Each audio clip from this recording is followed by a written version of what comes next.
When my wife cheated, I expected heartbreak.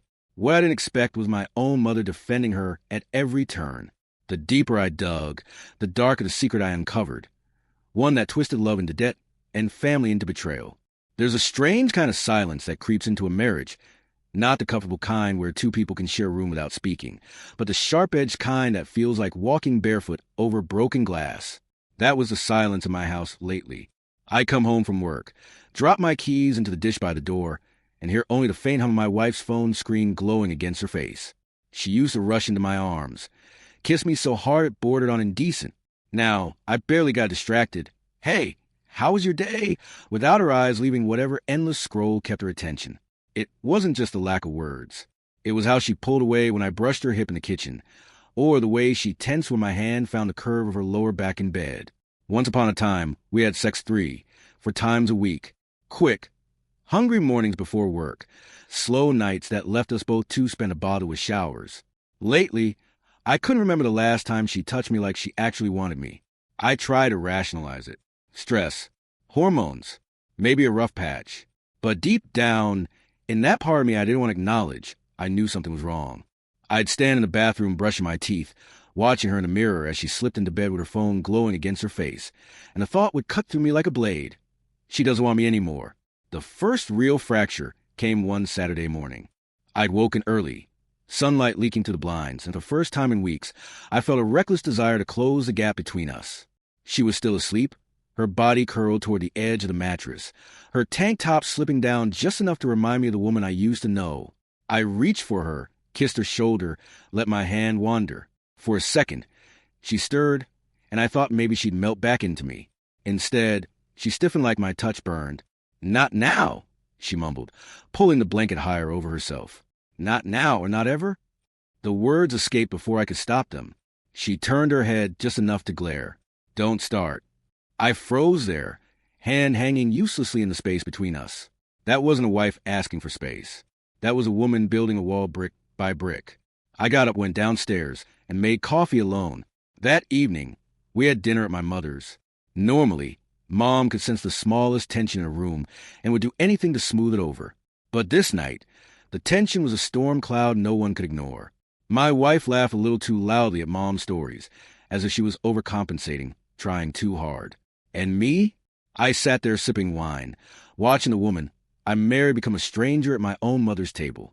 When I teased her lightly, something I had done 100 times before, she snapped back so sharply my mother actually flinched. I expected Mom to call her out, to defend me like she always had. Instead, she reached across, patted my wife's hand, and said softly, "He didn't mean anything by it, sweetheart. Don't take it so personally." Sweetheart. The word landed like a fist in my chest. My mother, who had spent my entire life defending me, was suddenly defending my wife against me. I tried to brush it off, but later, when we were clearing plates in the kitchen, it happened again.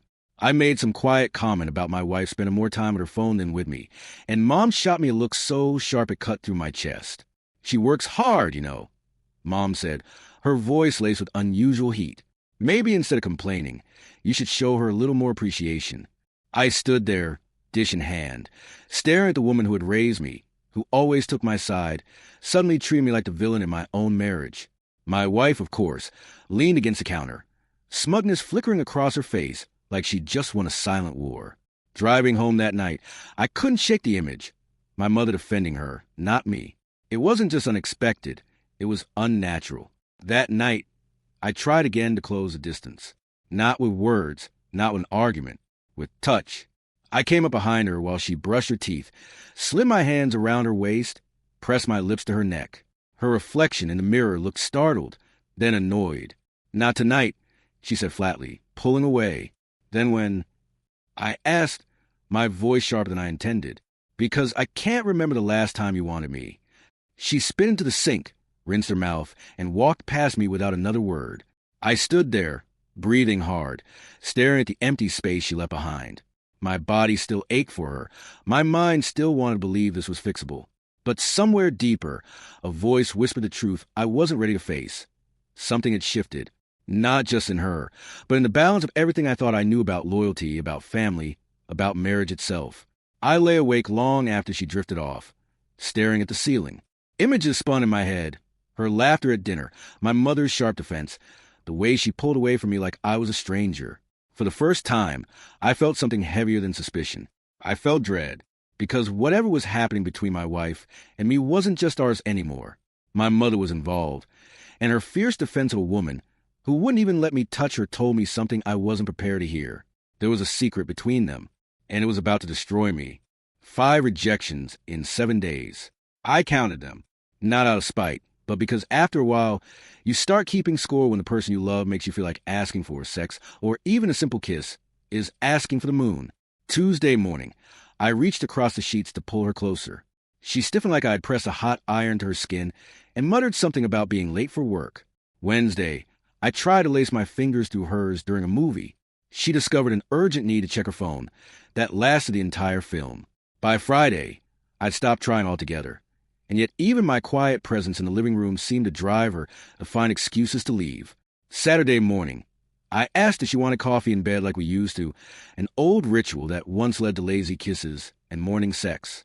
She looked at me as though I'd suggested something obscene. Not really a morning person anymore, she said, eyes glued to her screen.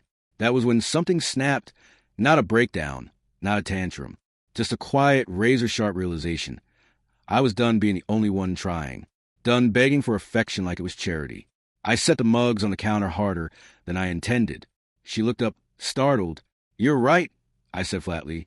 "You're not a morning person anymore. In fact, don't worry about being any kind of person with me.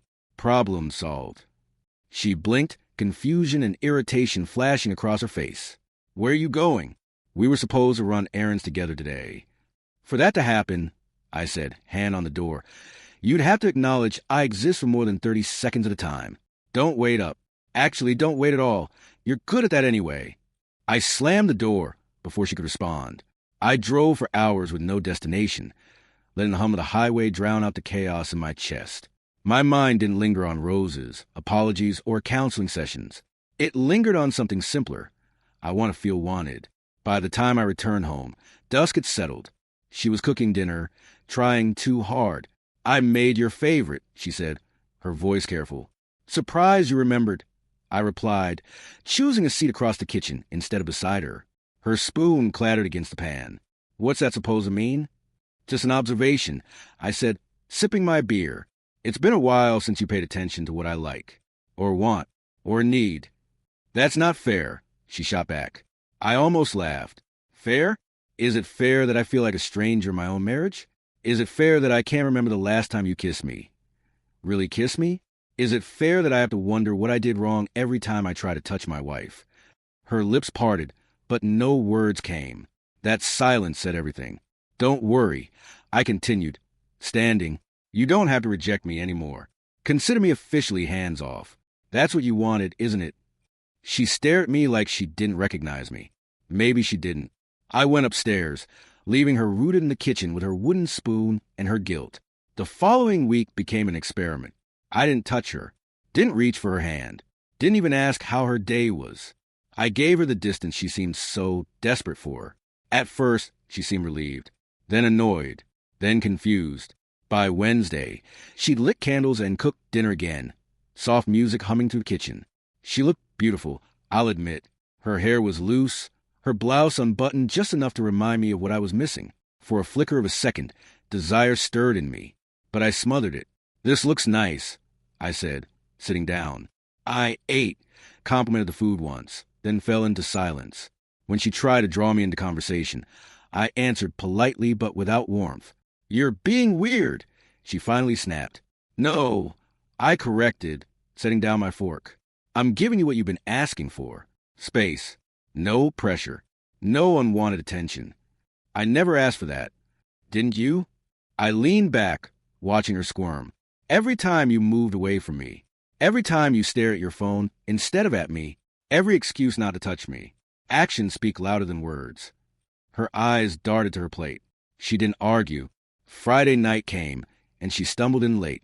Normally, that would have sent me into a storm of questions. Where were you? Who were you with? Why didn't you call? Instead, I stayed in my chair reading. "Hey," I said casually, not looking up. She hovered, waiting. "That's it? Just hey." "What else would you like me to say?" "I don't know. Maybe ask where I've been?" I was 2 hours late. I closed my book, meeting her eyes with deliberate calm. Were you? I hadn't noticed. Been busy with my own things. Her mouth opened, closed, opened again. The irritation in her eyes told me I'd finally unsettled her. Good. But beneath my satisfaction ran a darker current. Because the truth was, I had noticed.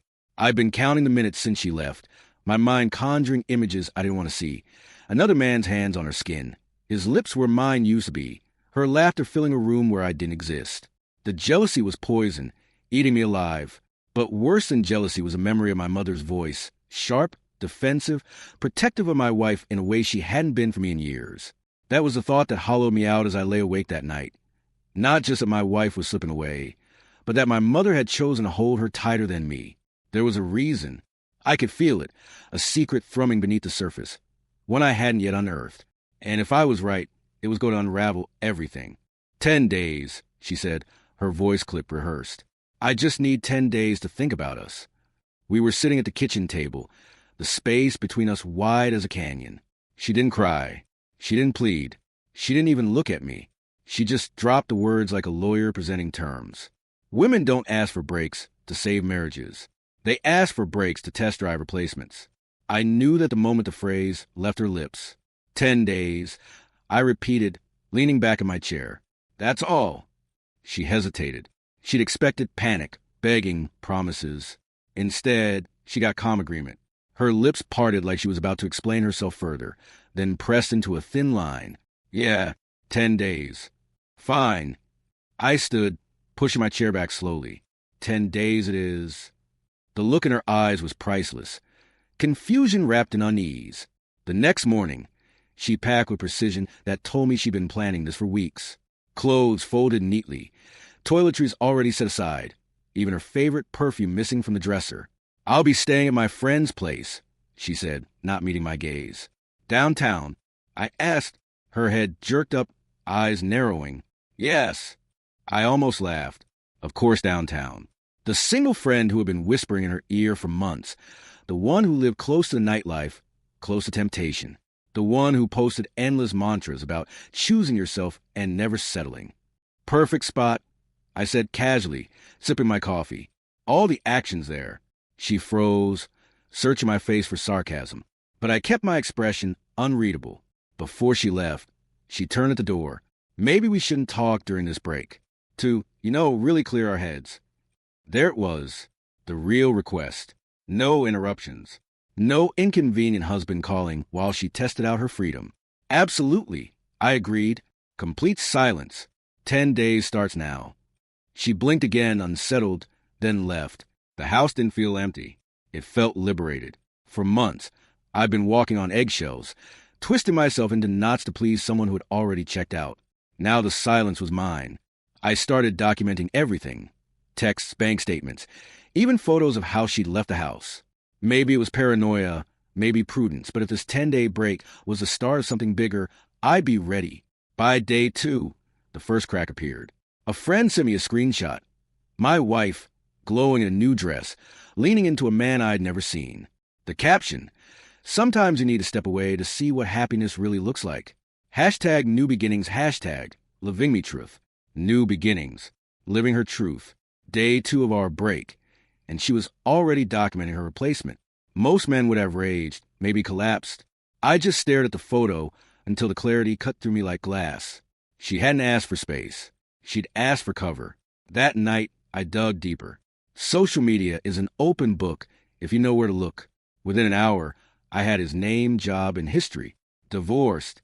A trail of relationships that overlapped suspiciously with his ex-wife's timeline. A man with a pattern. She hadn't fallen into something new. She'd chosen a mirror of herself. By day 3, she was bold, posting sunrise beach photos, coffee shop selfies, even holding his hand while walking our dog. Our dog, the same dog I'd paid for, trained, and walked every morning for years. Every post dug her hole deeper. Every caption painted her as a woman rediscovering herself, while I was conveniently erased from a narrative. The comments from her circle were predictable. Fire emojis. You deserve this. So happy for you. But the silence from people who actually knew us, that was louder. Questions were already forming. The timeline didn't add up, and people weren't stupid. By day 4, I wasn't angry. I was watching her build her own gallows. But what gnawed at me wasn't her. It was my mother. When I called her that evening, just to hear a voice that wasn't poisoned with betrayal, she didn't give me comfort. She didn't rage against my wife. She didn't even seem surprised. "She's confused," Mom said softly. "These things happen. Don't push her away. Give her grace." Grace. My mother, who once told me never let anyone treat me like a doormat, was now asking me to roll over. And the way her voice cracked, as though defending my wife pained her more than defending her son, it rattled me. "Why are you protecting her?" I asked. "She's still your wife," she replied quickly, too quickly. "Marriage is complicated. You can't just throw it away over mistakes." Mistakes. She was calling this a mistake, like it was spilled milk, not my wife's tongue in another man's mouth. The more she spoke, the clearer it became. Mom's defense wasn't born of denial. It was born of obligation. There was something there, a secret between them. By day 5, I couldn't take it anymore. I drove to her downtown friend's building, parked across the street, watched her come out with him, hand in hand, laughing like she hadn't laughed with me in months. She wore the perfume she'd packed, the one she used to save for our anniversaries. When his hand slid low on her back, guiding her toward his car, I nearly got out of mine. Nearly. But I stayed put, fingers digging into the steering wheel, because suddenly the rage shifted, not just at her, not just at him, but at the invisible chain tying my mother to her side. Why did she feel she owed my wife loyalty stronger than the vows I'd been stripped of? The answer was coming. I could feel it like thunder rolling over the horizon. 10 days. That was her timeline. But mine had already started, and it was ending with the truth. It was a Tuesday night when I finally snapped. I'd been watching her 10-day break unfold like a bad play on social media. Each picture, each caption, each smug little grin with that man. Every detail was another knife. But the thing that ate at me more than all of it was my mother's voice echoing in my head, urging patience, forgiveness, grace. Grace for a woman who had dragged our marriage into the gutter. Grace for someone who hadn't even waited 48 hours before clinging to another man in public. I needed answers, and I wasn't going to get them from my wife. So I drove to my mother's house. She was sitting in the den when I walked in, knitting needles moving with mechanical precision, her face lit by the warm lamp beside her. She looked up with a smile that faltered when she saw me. "Late visit," she said carefully. "Yeah, couldn't sleep." I sat across from her, leaning forward. "We need to talk about her." Her hands froze, yarn dangling midair. "I know what she's doing," I continued. "I've seen the pictures, the posts, the hand-holding. Don't insult me by pretending it's not happening. What I don't understand is why you're protecting her, why you're treating me like the problem." She exhaled slowly, setting the needles down. "Marriage isn't simple. People make mistakes." "Mistakes?" I snapped. "For God's sake, Mom, she's parading him around while she's still married to me. That's not a mistake, that's a choice." Her eyes flickered, guilt passing like a shadow. But she recovered quickly. "You can't throw away years together over something like this." "Something like this." She said it so softly, like it was spilled wine. My chest burned. I pushed harder. "Tell me the truth. Why are you fighting harder for her than for your own son?" "Because it doesn't make sense. It's not who you are." Her fingers twisted in the yarn, knuckles whitening. She avoided my gaze. "You don't understand." "Then make me understand." Silence filled the room, heavy and suffocating. Finally, she looked at me, really looked at me, eyes glistening. "She helped me once," she whispered. "More than you know. I owe her." The words hit me like a slap. "Owe her what?" I asked, my voice low. But she shook her head, lips pressed tight, and stood as though the conversation was over. I drove home in a storm of questions. Owe her? What did that even mean? My wife had always played the role of dutiful daughter-in-law, but I'd assumed it was superficial. Birthday visits, polite phone calls, maybe helping Mom with groceries. Not something deep enough to create this level of loyalty. The next few days I couldn't focus at work. My mind replayed her face, the guilt, the hesitation. There was a story buried under all that silence, and I was going to find it. On Thursday, I called her again. "Mom," I said, "if you can't tell me, fine. But at least tell me if this debt, whatever it is, has anything to do with why you won't admit what she's doing." Her pause was long enough to confirm everything. "Just don't dig too deep," she murmured. "Some things are better left where they are." That was as good as a confession. Meanwhile, my wife kept digging her own grave online. Photos of dinner dates, long walks, her in dresses she never wore for me. But when I ran into her briefly, picking up mail from the house, she acted oddly defensive. "Don't twist this," she warned, standing in the doorway like I was a stranger. I needed space. That's all. Space. I laughed bitterly. You're not giving yourself space. You're giving yourself him. Her eyes flashed, but before she could fire back, my phone rang. Mom. The timing made my skin crawl. I stepped aside to answer. "Stop fighting with her," Mom said urgently, her voice sharp. "Don't make this worse." I stared at the phone in disbelief. She called in the middle of our argument. She'd chosen a side without even hearing me out. That night, I lay awake turning the words over. I owe her. Don't dig too deep. The marriage was crumbling, sure. But the family I thought was mine, that bond between mother and son, suddenly felt like an illusion too. Because loyalty born from love was one thing. Loyalty born from debt, that was something far darker. And I was starting to realize my wife held the kind of leverage that could twist even my mother against me. Sleep was impossible after that call. I lay in the dark, the glow of my phone casting shadows on the ceiling, her words playing over and over in my head. I owe her. Don't dig too deep. I'd always thought of my mother as a fortress. She wasn't perfect, what parent is? But she had a spine of steel. The woman who raised me never owed anyone anything. She built her life from scraps after my father walked out, managed bills with an iron fist, and raised me without leaning on a soul. For her to say she owed my wife, it didn't just unsettle me. It terrified me. The next morning, I started small. Bank statements. I still had limited access to my mother's online accounts. Leftover from the years, I'd helped her transition everything from paper bills to digital banking. She never bothered changing the passwords. I told myself I was just checking in, but the truth was obvious. I was hunting. It didn't take long to find what I was looking for. 2 years ago, there was a transfer, $20,000, disappearing out of her checking account in one lump sum. A week later, $10,000 more. But it wasn't the withdrawals that froze me. It was the deposits. In the weeks that followed, 15 here, 5 there, always from my wife's personal account. It was like watching money vanish, only to return from another set of hands.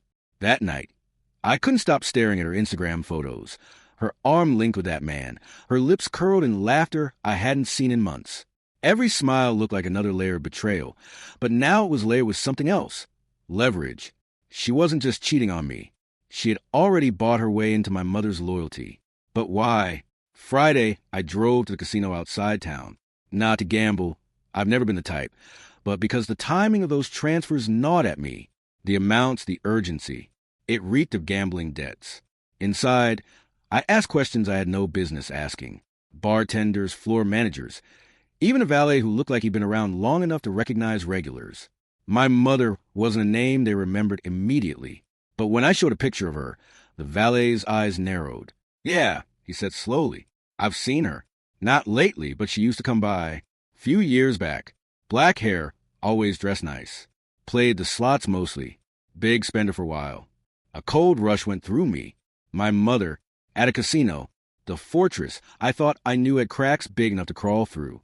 That night, I confronted her, not directly, but with hints. "Ever been out to the casino?" I asked casually as we sat in her kitchen. Her reaction was instant. A sharp inhale, her teacup trembling against the saucer. "Why would you ask me that?" "Just curious." I leaned back, studying her. "They remembered you." Her lips pressed tight, face pale. "Stay out of things that don't concern you." But it did concern me, because if my wife had been the one to cover her debts, it explained everything. The fierce defense, the refusal to condemn her, even as my marriage disintegrated. "You don't understand," Mom whispered. "She saved me." Saved. That was the word she used. And it landed like a stone in my stomach. I drove home shaking. My wife was already there, gathering a few more of her things. She didn't notice me at first, too busy texting, smiling at her screen like a teenager in love. "Rough day?" she asked absently when she saw me. "Not as rough as your mother-in-law's used to be at the casino." I shot back. Her head snapped up, color draining from her face. "What did you say?" I stepped closer, my voice low. "Don't bother denying it. I found the transfers. I know you covered her. You paid her debts." She swallowed hard, eyes darting like a trapped animal. That's not what you think. Oh, it's exactly what I think. You bought her silence, bought her loyalty, and now she thinks she owes your life. For the first time in months, she had no clever response, no deflection, just silence.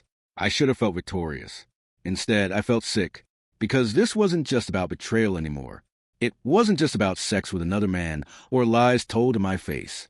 It was about family, about the one person I thought would always choose me, now chained to my wife by invisible debts.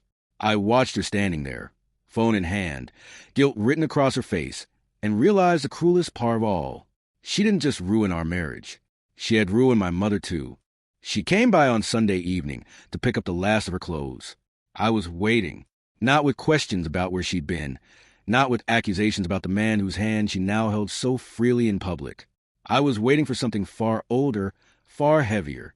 The casino, I said quietly as she carried a box toward the door, her shoulders locked. She didn't turn around. You paid her debts, I continued. I've seen the transfers. I've seen the deposits from your account.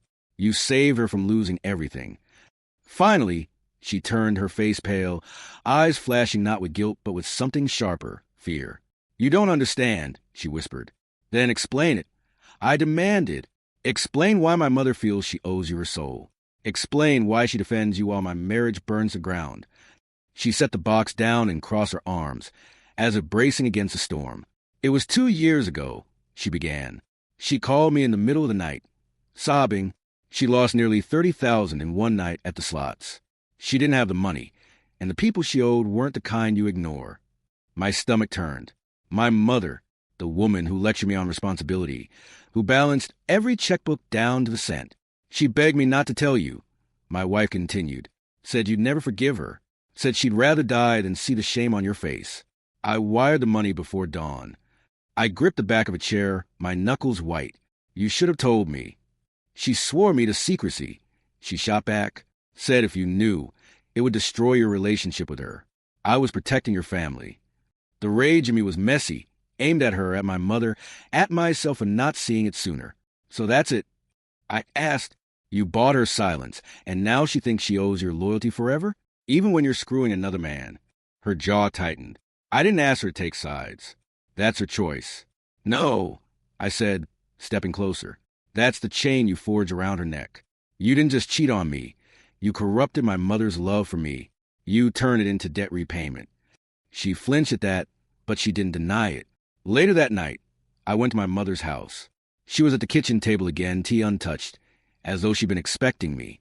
You knew I'd find out, I said, sitting opposite her. Tears welled in her eyes, spilling before she could stop them. I was drowning, she whispered. I thought I could win it back. Just one more spin, one more hand. And then it was gone. All of it. And she paid it, I finished bitterly. She saved me from ruin, Mom admitted. From losing the house, from losing you. How could I not defend her after that? Because she's destroying me, I snapped. Because she's flaunting another man while I sit here bleeding, and you treat her like she's a saint. Her shoulders shook. I don't know how to make it right. You can start by remembering who your son is, I said coldly, standing, driving home. The fury shifted into something heavier, grief. My wife had betrayed me, but worse, my mother had let her. She had let her sins become chains, and now every time she defended my wife, I saw those invisible shackles tightening. It wasn't just infidelity anymore. It wasn't just lies. It was corruption of loyalty itself. The woman I married had seduced not just me, but my mother's very sense of honor, twisting it into a tool against me. And as much as I hated her for it, I hated myself more for realizing there was no undoing it. The truth was out, but the damage was permanent. I couldn't stand the silence anymore. Not the silence of an empty bed, not the silence of my wife's absence, but the silence between my mother and me. The weight of her debt, her shame, and my wife's betrayal hung in the air like smoke no open window could clear. So I did what I should have done from the start. I forced the two of them into the same room.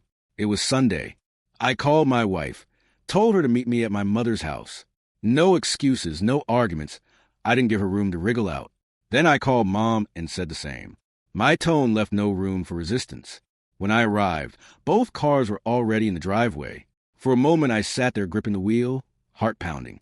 I was about to rip apart the last illusions holding my family together. They were in the living room when I walked in, my mother perched on the edge of the sofa, hands twisted in her lap, my wife leaning against the armrest, arms crossed, a smug shadow on her face. This is ridiculous. My wife said as soon as I stepped inside, "We don't need to make this a circus." "Yes, we do," I shot back, because I'm done living in half-truths. I'm done with the debt hanging over this family, like a curse. My mother flinched at the word debt. I sat down across from them. "Tell her," I said to my mother. "Tell her what you told me. Tell her how deep it went." Mom's eyes filled instantly, but she shook her head. "It doesn't matter anymore." "It matters to me." I cut in, because she's using it. Maybe not deliberately, maybe not with words, but every time you defend her, you remind me of the chain she wrapped around your neck. So, tell her. The room went cold. My mother swallowed hard and finally whispered, "I lost more than $30,000 in 1 year at the casino. I thought I could fix it, but I couldn't. I was desperate. She glanced at my wife. She bailed me out. Twice." My wife smirked faintly, as if victory had just been confirmed. I turned on her. "Wipe that look off your face. This isn't leverage. This is rot." She raised her chin. "I didn't ask her to owe me anything. I did it because she needed help, because I cared." "Bullshit," I snapped. "You cared about control. You cared about having her loyalty, knowing one day you might need it. And here we are. You betray me, and my mother shields you like you're the victim." Mom started to cry then, shaking her head. I wasn't shielding her. I was shielding myself from the truth. If I admitted what she did for me, I'd have to admit how far I'd fallen. Her voice cracked. "You always saw me as strong. I couldn't bear for you to know how weak I really was." I leaned forward, my chest tight. "You weren't weak for making mistakes, Mom. You're weak for letting them dictate your loyalty. You're weak for letting her betrayal weigh less than your own shame." My wife stiffened. "Don't talk to her like that." I snapped my eyes to her. "Don't you dare tell me how to talk to my mother. You've corrupted enough already." For the first time, she faltered. Her face softened, not with guilt but with something like uncertainty. Maybe she hadn't expected the two of us to unravel in front of her like this. But I pressed on. "This family," I said, my voice low, "was built on trust, on love, and both of you destroyed that. You with your affair." I looked at my wife, "And you?" I turned to my mother, "With your silence and your debt." Mom whispered, "I only wanted to protect you." "Then why do I feel like you're both strangling me?" The weight of my words silenced the room. My mother sobbed quietly into her hands. My wife stared at the carpet, suddenly without a script. For the first time in months, I felt power shift. Not back to me, not fully, but at least away from her, away from the smugness, away from the illusion that she could sin without consequence. I stood. This ends here. The lies, the silence, the warped loyalty. If either of you think you can guilt me into forgiving betrayal, you're wrong. From now on, I don't answer to your debts. Not financial, not emotional, not marital. Neither of them spoke. And in that silence, I realized the truth. I wasn't just breaking a marriage. I was breaking an entire system of corruption disguised as family. The fallout from that living room confrontation was immediate. My wife stormed out, slamming the door so hard a picture frame rattled off the wall. My mother sat hunched on the sofa, sobbing into her hands. And I just stood there in the wreckage, watching the people I love crumble under the weight of their own secrets. But anger has a way of lingering. It doesn't just fade because the shouting stops. It coils around you, seeps into your bones. By the next morning, I wasn't calmer. I was sharper. Mom called me first. Her voice was raw, desperate. "Please don't hate me," she whispered. "I don't hate you," I replied, though the truth was heavier. "I hate what you let her do to us. You've turned love into debt repayment. Do you realize that?" Her silence told me she did. "She saved me," Mom said finally, "and now I can't stop trying to save her." "No," I said firmly. "What you're doing isn't saving. It's enabling. You're feeding poison back into the family tree." She cried again, muttering apologies that didn't change anything. Later that week, my wife tried a different tactic. Manipulation disguised as tenderness. She showed up at the house wearing the perfume I used to love, the same dress from our first anniversary. She leaned against the doorway, lips parted just so, like she was trying to awaken something still buried in me. "Can we talk?" she asked softly. I stepped aside but kept my distance. She sat at the kitchen table, crossing her legs in a way she knew used to distract me. "Everything's gotten so twisted," she said. "I never meant for it to get this bad. I only wanted to protect your mother. I wanted to protect us." "Protect us?" I scoffed. "You paraded another man around like he was your trophy. That's not protection, it's desecration." Her eyes shimmered, crocodile tears threatening to spill. "I made mistakes, yes, but I'm still your wife. We still have a chance if you just let go of the past." I leaned across the table, locking eyes with her. "The past is what's killing us. It's the present. It's every lie, every betrayal, every time you use my mother's shame as your shield." Her mask slipped then. The softness hardened into steel. "Maybe you should be thanking me. Without me, your mother would have lost everything. Without me, you'd be picking up the pieces of her ruin. And now I shot back, because you've tied my mother's ruin to my marriage's collapse." After she left, I poured myself a drink and stared at the empty living room. The walls seemed to breathe with echoes of arguments past, like the house itself was sick from holding so much deceit. I realized then what had been eating at me the most. It wasn't just betrayal of vows. It wasn't even the corruption of my mother's loyalty. It was at the very roots of family. The soil I thought was fertile with love were poisoned. My wife had watered those roots with secrecy. My mother had nourished them with shame. And now the tree of my life was bearing rotten fruit. On Friday night, I met an old friend for a drink. He listened quietly as I unloaded everything. The affair, the casino, the hidden debts. Finally, he said, "You can't fix people who don't want to be fixed, but you can cut out the rot before it spreads any further." The words hit me harder than I expected. Cut out the rot. That meant letting go. Not just of her, but of the illusion that my mother's love was still unconditional. It meant redefining what family even meant to me. When I drove home that night, the house loomed like a test I hadn't studied for. I walked through the door and paused in the silence, wondering how much of myself I'd lose before I finally put an end to all of it. Because I knew then, this wasn't about salvaging marriage anymore. It wasn't about forgiving debts or hiding scandals. It was about survival. And survival meant deciding who still deserved a place in my life, and who didn't. I spent the next week in quiet calculation. No shouting, no begging, no more pointless arguments. Just silence and planning. My wife thought she had the upper hand, because my mother clung to her like a savior. But leverage only matters if someone's willing to keep paying. I was done. The first step was legal. I scheduled a meeting with a divorce attorney downtown. Sitting across from him, I laid out the story in blunt detail.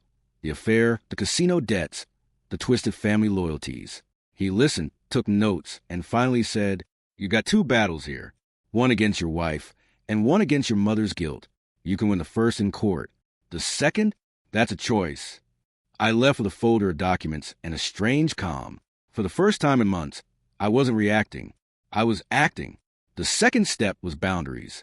My mother called 3 times that night, her voice breaking with pleas for forgiveness, for patience, for grace. "Grace is a limit," I told her, "and mine ran out when you chose her over me." She sobbed, begged me not to cut her off. I almost relented, because she was my mother, because I still loved her, but then I remembered her defending my wife while I stood accused in my own home. That memory hardened me. "Until you stop defending her, don't call me," I said and hung up. The silence that followed was brutal, but it was also clean. Step 3 was confrontation. I invited my wife back to the house, told her we needed to talk. She arrived confident, wearing a dress that clung to her body, eyes sharp with the arrogance of someone who still believed she was untouchable. She sat across from me at the kitchen table, crossing her legs deliberately, perfume heavy in the air. "So," she said, "are you finally ready to forgive me?" I slid the divorce papers across the table. Her smirk faltered. "This is a joke," she said, flipping through them. "No," I replied, voice steady. "This is me ending the joke. You wanted 10 days? You've had months. And all you proved is that betrayal is your language of love." She slammed the papers down. "You'll ruin your mother if you do this. Do you realize that? She'll never recover if everyone knows what she did." I leaned forward. "You ruined her the moment you turned her shame into your shield. That's on you, not me." For the first time, she had no comeback, just silence. That night, I walked through the house alone. Every room carried memories, good ones, bad ones, ghosts of who we used to be. But instead of sorrow, I felt clarity. Marriage wasn't supposed to be a ledger of debts and repayments. Family wasn't supposed to be blackmail wrapped in loyalty. Love wasn't supposed to feel like chains. I realized then that the cycle had to end with me. My father had left years ago. My mother had gambled her pride away. And my wife had sold her fidelity for leverage. If I didn't break it now, I carried into every relationship that followed, poisoning everything I touched. No more. The following morning, I signed the papers and mailed them. I also wrote my mother a letter, not cruel, not angry, but clear. I love you. I always will. But love without honesty is poison. Until you can stand beside me without her shadow, we cannot be mother and son in the way we used to be. I sealed it, dropped in the mailbox, and felt the strangest relief. For the first time in months, the air felt breathable. The silence wasn't sharp glass anymore. It was clean, open, waiting. Of course, endings don't come without aftershocks. I knew there would be more tears, more desperate calls, maybe even threats from her. I knew my mother might cling to her chains for longer than I could stomach. But for once, I wasn't afraid, because I had finally chosen myself.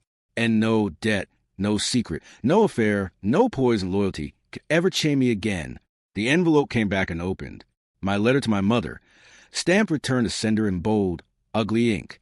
I stood at the mailbox, staring at it, like it was a tombstone. She hadn't even read my words. That hurt more than I wanted to admit. But maybe that was the point. She wasn't ready. Or maybe she was so bound up in her shame and loyalty to my wife that hearing me out felt impossible. Either way, silence had spoken louder than anything she could have written.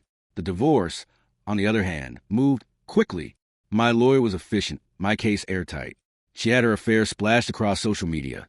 She had no leverage beyond my mother's misplaced loyalty, and when pressed with discovery requests, her bravado collapsed. I signed the final papers on a Wednesday afternoon. My signature bled across the page like the last thread snapping. Walking out of the courthouse, I expected grief to crush me. Instead, I felt light. The same evening, my mother showed up at my door. No call, no warning. Just her standing there, eyes hollow, clutching the letter I thought she hadn't opened. "You were right," she whispered. I couldn't bear to read it, but I did, and I've been crying for days. I let her in, though every instinct screamed at me to guard my heart. She sat at the table, the same one where so much venom had been spilled, and looked smaller than I'd ever seen her. "I failed you," she said. "I let my debts twist me. I thought defending her was a way to balance the scales, but all I did was betray the one person who never deserved it." Her voice broke, and for a moment I saw not the fortress of my childhood, but a woman shattered by her own fragility. "You don't owe me an apology," I said quietly. "You owe yourself one. You led her by your loyalty with money. You let shame become stronger than love." She wept openly then, her shoulders shaking. "Can we ever fix this?" I looked at her, really looked, at the woman who raised me, who failed me, who was trying now, belatedly, to crawl out of the pit she dug. "I don't know," I admitted, "but if we can, it has to be built on truth. No more secrets. No more debts." My wife, or ex-wife now, didn't go quietly. She sent messages laced with venom, then with seduction, then with desperation. She threatened to expose my mother if I didn't soften, then tried to remind me of the nights we used to spend tangled in sheets, whispering promises in the dark. But every word she sent sounded hollow. Every attempt was another reminder of how thoroughly she'd gutted us. One night, I deleted her final message without reading it. That was the last I cut. Weeks passed. The house grew quieter, cleaner. My routines returned. Work, the gym, late nights where I could actually sleep without the gnaw of betrayal in my chest. The silence wasn't sharp anymore. It was mine. Mom called occasionally. Her voice was tentative, like she was relearning how to be a mother without chains. I kept the conversation short, cautious, but I didn't hang up. Maybe time could heal some wounds, though the scars will remain. And as for my ex-wife, she vanished into the background noise of the world, just another face in a crowd of strangers. Looking back, what stung wasn't just betrayal. It was a corruption of loyalty. The way something sacred, marriage, family, had been twisted by hidden debts until it was unrecognizable. My wife thought she was clever, that she could use my mother's shame as a shield. My mother thought she was noble, paying a debt with blind defense. But all they did was poison everything between us. Loyalty without truth isn't loyalty. It's servitude. It's corruption dressed as devotion. I see that now. On the last page of the divorce decree, beneath the legal jargon and signatures, was a single line that struck me. This marriage is dissolved. Dissolved, like sugar and water, like it was never really solid to begin with. But as I stood there, holding the paper, I realized something. Dissolution isn't just an ending. It's a chance to clear the glass, to pour something new. And for the first time in a long time, I was ready. It's been 6 months since the ink dried on the divorce papers. 6 months since my mother confessed her shame, since my wife, my ex-wife, vanished in the arms of another man. 6 months since I cut away the poison roots that had been strangling me. I thought the emptiness would destroy me, that walking into a house stripped of her presence, of our marriage, of even my mother's easy laughter, would feel like a graveyard. But emptiness isn't always death. Sometimes it's space. And space, I've learned, is where healing begins. At first, the silence was disorienting. No footsteps in the hallway. No perfume lingering on the sheets. No phone buzzing at 2 a.m. with texts she thought I wouldn't notice. I filled that silence with routine. Workouts before dawn. Long runs that burned through the anger. Weekends spent repairing the house, sanding floors, painting walls. Each stroke of the brush, each nail hammered into place, felt like reclaiming ground I'd surrendered without knowing it. And slowly, silence became something else. Peace. My mother is still in my life, though on new terms. She calls every Sunday evening, a ritual she insists on keeping. The conversations are simple, sometimes awkward. We talk about the weather, her garden, the book club she joined. She hasn't touched a slot machine since the night she confessed, or so she swears. I choose to believe her. Trust, once broken, doesn't rebuild overnight, but it can grow back in cautious increments, like grass pushing through cracked pavement. Do I forgive her? Not fully. Not yet. But I no longer wake up with her betrayal lodged in my throat. That's progress. As for my ex-wife, she's nothing more than a ghost. I hear things. Mutual friends mention her new man, the vacations they flaunt online, the filtered smiles. I don't look. I don't care. Because the truth is, she never won. She thought she could weaponize my mother's shame, twist loyalty into chains. But in the end, she only proved how fragile her power was. Control built on secrets is control that eventually collapses. Sometimes, late at night, I still think about the good years. The mornings tangled in sheets, the trips, the laughter that once felt unbreakable. I don't deny those memories. They were real, but they're not the whole story. Because the same lips that kissed me also whispered lies. The same hands that clung to me reached for someone else. And the same woman who once vowed to stand beside me turned her vows into leverage. I can remember the good without denying the rot that came after. That balance, acknowledging both without letting either define me, is what finally set me free. I've started seeing someone new. Slowly, carefully. She knows my story, or enough of it, and she doesn't flinch at the scars. There's no rush, no pressure. Just two people sharing dinners, long walks, stolen glances that feel untainted. It's strange. Realizing attraction can still spark after so much betrayal. That desire doesn't die with divorce. That trust can begin again in small doses. It doesn't erase the past, but it makes the future less terrifying. The greatest lesson, though, didn't come from lawyers or friends or even therapy. It came from the quiet reflection of standing alone in my kitchen one evening, glass of whiskey in hand, staring at nothing. Loyalty is sacred, but loyalty without truth is poison. Love without honesty is corruption. Family without transparency is just another form of debt waiting to be collected. I know that now, and because I know it, I'll never let it chain me again. 6 months later, I walk lighter. The air feels cleaner. The glass, the one clouded by lies, debts, and betrayal, has finally cleared. And when I look at my reflection in it now, I don't see a broken man. I see a survivor.